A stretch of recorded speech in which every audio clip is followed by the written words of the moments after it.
how to use Live Listen on the iPhone 17 or 17 Pro or Pro Max. First, let's go back to the home screen.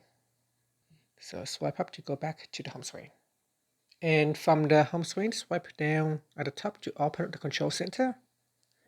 Next, tap on the Add button. Then we go down and tap on Add a control. Now scroll down. And in Hearing Accessibility, tap on Hearing. That will add the control to the control center. Now tap anywhere here to close that and swipe up to go back to your home screen.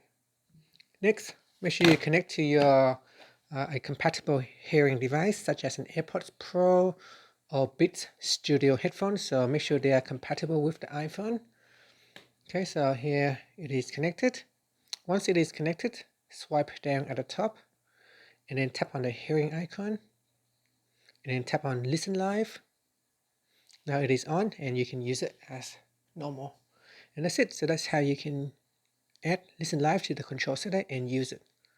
And here you can rewind, play, and tap on the button to turn it off or switch it on. And that's it. Thank you for watching this video.